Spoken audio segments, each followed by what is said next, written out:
9 years old and still picky, my mom laughed, loud enough for the whole table. She's dramatic just like you. My daughter whispered, Mom, can we go? I said, Stop talking about her like she's not here. Mom smirked. Or what? Then my phone lit up with the doctor's name. I'm Lauren Pierce, and I'm 35. I work as a dental assistant, scrubbing tools and soothing scared kids all day. At home, I'm a single mom, juggling rent payments, packing school lunches, and hugging a girl who feels the world too deeply. My daughter, Ava, shines bright with her quick laugh and kind heart, but lately sharp stomach pains twist her up. She drags through the day, tired and pale. Foods she once loved now turn her face green. Doctors poked and prodded, but answers stayed hidden. My mom? She's built like stone. In her eyes, tears mean failure. Kids must toughen up or break. Growing up under her roof, I chased praise that never came. She poured warmth on my older brother, her pride and joy. I swallowed the sting, built walls around my heart. Still, I invited her to Ava's birthday dinner. I craved a family moment for my girl, plates of cake and chatter. The air hummed with candle wax and grilled meat smells. Laughter bounced off restaurant walls. I hoped, for once, peace. I wasn't rich or glamorous, but I had something they didn't expect. If you've ever had a parent who acts like cruelty is just honesty, you're going to understand this. I was trying to give my daughter one normal birthday moment. Subscribe if you've ever had to protect your kid from your own family. And tell me, have you ever been told you're too sensitive?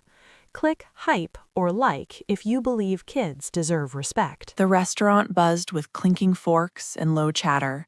Ava sat across from me, her small hands fidgeting with the napkin. Balloons bobbed above our table, red and blue for her 9 years. She poked at her chicken nuggets, took one tiny bite. Her face crumpled. She pushed the plate away, quiet as a shadow. My mom spotted it first, her eyes narrowed. "Look at that," she announced to the table. Aunt Jenny, my brother Tom, and stepdad paused mid-bite. "She's acting like a baby." "Acting? Come on, eat up." Ava's cheeks burned pink. The salty tang of fries hung heavy in the air. I leaned in. "She's trying, Mom. It's her birthday." Mom snorted. "You always coddle her, Lauren. That's why she's like this, spoiled and weak." Ava's eyes welled up, shiny with hurt. A tear slipped free. I reached for her hand. "Drop it, please."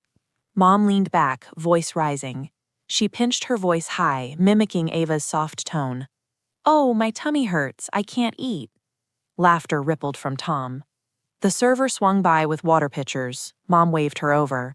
"She doesn't need dessert. She needs discipline." The server froze, eyes darting uncomfortable.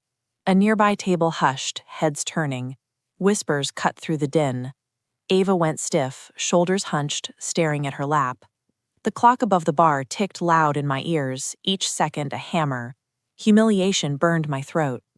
"Enough," I snapped. Mom waved it off. "Truth hurts." Ava's breath hitched, silent sobs shaking her frame. The vanilla scent from her uneaten cake turned sour in my nose. I wanted to bolt. Then my phone buzzed sharp on the table. Doctor's office. "Test results are in early. We need to talk now." My heart slammed. The table fell silent. Mom rolled her eyes at my phone. "You're lying about her symptoms, Lauren, making excuses because you can't control your own kid." Her words landed like slaps. The parking lot gravel crunched under our feet as we left the restaurant. Ava clung to my side, her small hand ice cold in mine. "I'm not lying," I said, voice steady but thin. "She hurts, really hurts." Mom kept going, her tone dripping doubt.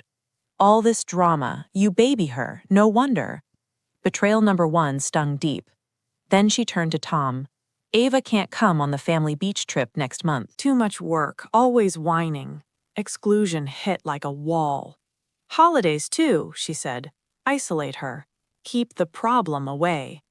Ava flinched at Grandma's voice now, body tensing like a coiled spring. I felt it through her grip. Betrayal, too, carved deeper. Back home that night, phone in hand for the next checkup, Mom called. Cancel those doctors, they always find something. Stop wasting money on nonsense. Manipulation twisted the knife. Third strike. I paced the kitchen, linoleum cool under socks. The fridge hummed low. Part of me ached for peace, old habits dying hard. But Ava's wide eyes watched from the couch, fear real as the pain gripping her gut. Resilience sparked. At the next family coffee, I slid chairs around, Ava by my side now. I held her hand firm. We're done with jokes, no more. Mom's face hardened. She turned to Aunt Jenny. Hear that, little Miss Bossy? Jenny chuckled nervous. Tom joined in, stepdad nodding. Outnumbered, their laughs echoed off kitchen tiles. Pressure built, thick as storm clouds. I breathed deep, tasting coffee bitterness. Ava squeezed back. No more swallowing hurt, not for her. Tension coiled tight. Mom smirked, thinking she owned the room. She whispered to stepdad, she'll crack, always does. But I held ground. Calm words cut sharper. This stops now. Their eyes widened. I wasn't backing down.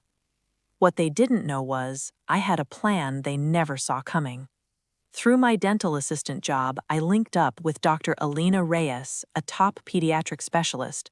She reviews cases on the side, listens close, no brushing off. She took Ava's symptoms serious from day one.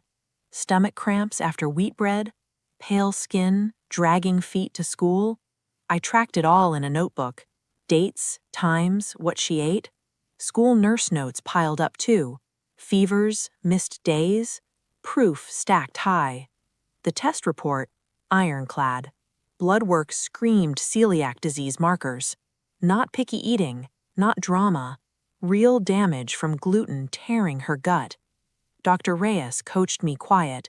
Push tests, document, they'll see. My shift inside grew firm. This was an argument. It was Ava's health, her dignity. And Dr. Reyes stayed reachable. One call away when family twisted facts. In the parking lot, my phone shaking in my hand, I dialed Sarah, my best friend since grade school. Her voice cut through tears. Lauren, breathe. You're not that scared kid anymore. You're Ava's mom. Warmth flooded. Sarah offered real backup. I'll drive you to the clinic, sit with Ava, even hop on speaker if they push. Strength doubled.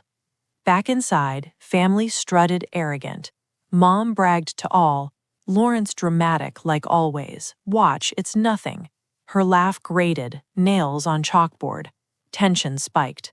The doctor's office called back. Same week slot opened. Urgent. Mom didn't get a vote. No more. I grabbed my stack. Symptom journal thick with ink. School reports yellowed at edges. Prior blood slips crisp. Facts over feelings. Ready. Sarah texted, "You got this. Ava needs you fierce." My chest swelled. Arrogance blinded them. Phone buzzed again. Appointment locked. We rolled out next morning, rain pattering windshields. Mom called last minute. Don't go, waste. I hung up. Tension hummed electric. Rain slicked the clinic windows. We crammed into the exam room, family trailing uninvited. Mom, Tom, Aunt Jenny. Dr. Reyes entered, report in hand. Air smelled of antiseptic sting. She sat straight, eyes kind but steel. Ava's tests confirm celiac disease. Gluten destroys her intestines, explains the pain, fatigue, food refusal. She's not picky, she's sick. Mom blinked fast. Well, I didn't mean. Dr. Reyes cut in firm. Mocking medical symptoms harms kids, deeply. Her voice rang clear, advocate strong. I nodded. You humiliated her birthday, publicly. You don't rewrite that. Mom flushed red. Tough love builds character. Backfire snapped. Dr. Reyes shook head. Ignorance, not love. Lauren pushed right. Treatment starts now. Gluten-free diet, supplements, follow-ups. Family felt it. Mom's invites dried up. Relatives whispered truth. Her tough mask cracked. I grew tall. No chasing nods. Protecting Ava? No apologies. My mom thought she was embarrassing my daughter, but all she really did was show everyone who needed to change, and it wasn't Ava. If someone ever mocked your kid or dismissed real pain as drama, I want you to know you're not overreacting. Subscribe if you believe protecting your child comes before keeping peace. Share your story in the comments. Has anyone shamed your child in public or ignored a health issue? Click hype to help this story reach others who need it. Thank you for watching.